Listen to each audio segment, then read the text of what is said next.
Yes, hari ini kita akan bongkar tuntas seputar dunia asas Gangsal tahun ini. Dan di sini sudah hadir sosok yang penting di balik kurikulum, yakni Ibu Budi Kurniawati. Halo Ibu Budi, selamat datang. Selamat pagi. Pagi. Gimana kabarnya Bu Budi? Alhamdulillah luar biasa. Alhamdulillah sehat. Sehat ya. Mungkin pertama-tama di sini perkenalkan teman-teman, nama saya Keila selaku Humas dari OSIS Widya Pratita, dan di sini sudah hadir Ibu Budi selaku apa nih Bu? Pokja di kurikulum bagian penilaian. Oke, jadi Ibu Budi adalah perwakilan dari Pokja kurikulum. Mungkin boleh dijelaskan sedikit nih Bu, apa perbedaan asas dengan istilah ujian akhir semester yang sering kita kenal? Untuk asas dengan ujian akhir semester ini sebenarnya sama ya, hanya istilahnya saja yang berbeda. Kalau dulu kan ujian akhir semester, tetapi sekarang di kurikulum baru, di kurikulum Merdeka itu istilahnya menjadi asesmen sumatif. Jadi ada asesmen sumatif akhir semester, ada asesmen sumatif akhir tahun. Kalau yang sumatif akhir semester biasanya di semester 1. Kalau yang akhir tahun biasanya untuk kenaikan kelas, seperti itu. Oh, seperti itu. Lalu mengapa asas ini menjadi momen yang penting bagi siswa? Dan apa tujuan utamanya diadakan asas ini, Bu? Oke, jadi kenapa asas perlu dilakukan ya untuk semua jenjang, terutama kita di sekolah kita? Karena asas ini kita gunakan untuk mencapai atau mengukur capaian pembelajaran yang sudah dipelajari. Jadi seperti asesmen sumatif untuk mengukur kemampuan anak di akhir semester, seperti itu. Jadi ini kita perlu karena di sana ada capaian pembelajaran yang perlu dicapai di setiap jenjang itu harus istilahnya mencapai capaiannya itu sampai mana untuk pembelajarannya, maka harus diuji.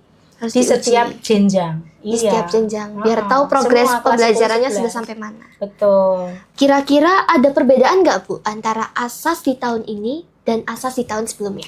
Kurang lebihnya sama ya untuk asesmen. Jadi kalau kemarin juga kita sudah asas menggunakan istilah asas juga, yang tahun ini juga masih sama. Jadi sama-sama mengukur tujuan capaian pembelajaran. Jadi tujuan pembelajarannya apa? Kalau dulu di tujuan pembelajarannya ya, jadi sama sebenarnya. Sama. Baik, berarti tidak ada perubahan teknis ya Bu, seperti ruangan iya, dan lain. Sama. Kalau ruangan sekarang kita menggunakan lebih banyak. Kalau kemarin kita pelaksanaannya per jenjang, misal ujiannya kelas 10 dulu, baru kelas 11 mungkin kita hanya menggunakan 13 ruang. Betul. Yang tahun ini kita laksanakan serentak. Jadi di jadwal yang sama, kelas 10 dan 11 melaksanakan ujian bersama-sama. Jadi bareng dalam satu kelas itu akan dibuat separuh. Jadi 10 11 10 11. Jadi dua angkatan seperti itu ya, Bu? Dua angkatan langsung dalam satu ruangan. Wah. Iya. Baik, mungkin ada tips dan trik nih Bu untuk para siswa menghadapi asas tahun ini. Oke, di sekolah kita ini kan jadwalnya jadwal blok ya. Jadi kalau yang pembelajaran teorinya itu di akhir, otomatis akan lebih banyak menguasai materi, masih fresh karena baru saja diberikan. Ya, tetapi betul. kalau yang produktif itu kan biasanya kalau di awal pembelajaran teori akhirnya produktif, nah ini yang perlu bisa mengatur waktu untuk belajar. Karena di sana anak akan fokus untuk keterampilan praktek, sehingga yang teori ini kadang dilupakan. Makanya pesan saya, tolong di sela-sela waktu off ataupun mungkin ada sela-sela waktu kosong, manfaatkan untuk memperbanyak membaca. Jadi membaca itu adalah kunci utama untuk bisa belajar. Kalau kita nggak pernah membaca, kita akan banyak ketinggalan informasi, apalagi pelajaran yang sudah terlewati seperti itu. 2,5 bulan pelajaran teori, kalau misalkan contohnya di kuliner, 2,5 bulan baru praktek, otomatis pelajaran yang sudah dipelajari di awal ini banyak yang lupa. Jadi kuncinya harus banyak membaca, banyak belajar. Iya. Jadi kayak mengingat kembali materinya, Bu. Betul. Ini kan gaya belajarnya setiap anak itu kan berbeda-beda nih, Bu. Kira-kira gaya belajar seperti apa yang paling efektif untuk menghadapi asas ini? Itu ya, yang penting banyak membaca tadi. Kalau misalkan masih di dalam kelas, mungkin kita bisa memanfaatkan tutor sebaya juga. Jadi untuk pembelajarannya bisa bareng. Kita yang pintar harus bisa membantu yang misalkan agak pemahamannya agak sulit atau agak kurang seperti itu. Jadi temannya juga harus apa ya, istilahnya bisa membantu temennya seperti itu. Tutor Jadi, sebaya, Bu. tutor sebaya ini paling efektif. Misalkan kita gunakan dalam pembelajaran. Kadang kan ada anak yang malu toh tanya ke guru Betul. langsung. Tapi kalau tanya temennya ini mungkin lebih efektif seperti itu. Makanya di kelompok-kelompok pembelajaran harusnya dibuat heterogen. Jadi Heterogen. tidak hanya yang pintar itu ngumpul jadi satu, tapi Dicampur baru. disebar seperti itu.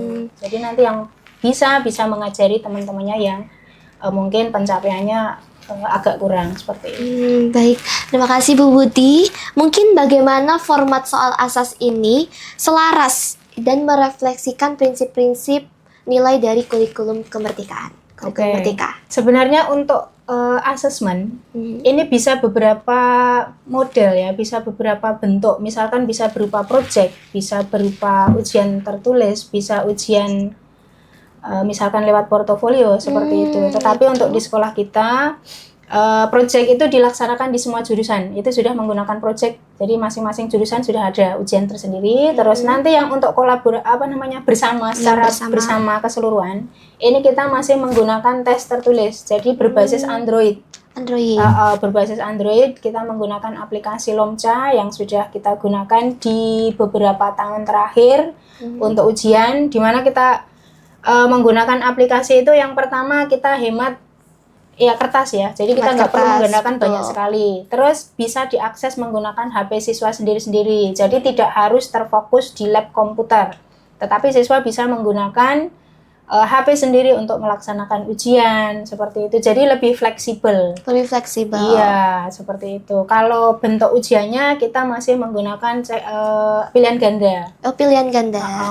Yang sekarang karena kita mau mengukur ke pengetahuannya, jadi kita menggunakan pilihan ganda. Kebetulan di aplikasi Lomca ini baru bisa mengakomodir yang pilihan ganda. Kalau yang multiple choice seperti bentuk-bentuk soal TKA, ini kita masih berproses, semoga bisa mendapatkan aplikasi yang bisa kita gunakan untuk tahun berikutnya. Seperti itu. Namun apakah aplikasi Lomca ini sudah cukup efektif untuk... Kita sudah beberapa kali semester ya, di tahun-tahun terakhir ini kita menggunakan, setelah COVID itu kita menggunakan aplikasi ini, dan alhamdulillah bisa efektif untuk mengukur ataupun melaksanakan ujian akhir. Iya, ujian akhir semester. Jadi Lomca ini sudah digunakan hampir 4 tahun ya Ibu? Iya, sudah lama kita menggunakan. Sudah lama. Baik. Mungkin terakhir, apa harapan dan pesan Ibu Budi nih selaku perwakilan dari Pokja Kurikulum untuk seluruh siswa di SMK Negeri 6 Yogyakarta dalam menghadapi asas tengah semester ini? Oke, ini bukan tengah semester ya, tapi ujian semester 1. Semester 1. Jadi kalau tengah semester kita triwulan. Oh iya, tapi betul. Di PTS kita sudah nggak melaksanakan karena biasanya sudah diganti dengan project. Sudah diganti project ya, Bu. Tetapi untuk ujian akhir tetap kita masih melaksanakan untuk semua jenjang, baik kelas 10 dan 11. Kalau kelas 12 untuk tahun ini kebetulan PKL sehingga tidak perlu melaksanakan asas. Nah, tipnya untuk bisa kalian lancar dalam melaksanakan ujian, kuncinya adalah belajar. Belajar dan belajar, banyak membaca ya. Karena kalau tidak membaca, pelajaran yang sudah lalu diberikan otomatis banyak yang lupa. Ya, seperti betul. Itu. Jadi kuncinya harus membaca. Kalau di matematika sendiri harus memperbanyak latihan soal. Kalau hanya dibaca tok nggak bisa. Tetapi harus memperbanyak latihan soal, mungkin bisa minta ke guru latihan-latihan soal tahun lalu, atau mungkin mencari sendiri contoh-contoh soal di internet yang sesuai dengan kisi-kisi yang diberikan. Seperti itu. Jadi perbanyak latihan soal. Jadi ingat teman-teman, jangan lupa belajar. Iya. Dan juga banyak membaca. Obrolan kita ini sangat informatif ya Bu, khususnya untuk teman-teman siswa SMK Negeri 6 Yogyakarta. Mungkin di sini saya mengucapkan terima kasih Bu Budi atas waktu, kesempatan, dan insight-nya yang luar biasa sekali. Dan semoga ini dapat memotivasi seluruh teman-teman di SMK Negeri 6 Yogyakarta. Dan selamat dan semangat untuk menghadapi ujian teman-teman semuanya. Dan sampai jumpa di podcast berikutnya. Terima kasih Bu Budi. Terima kasih juga, sama-sama. Dadah. Sukses selalu untuk kalian semua.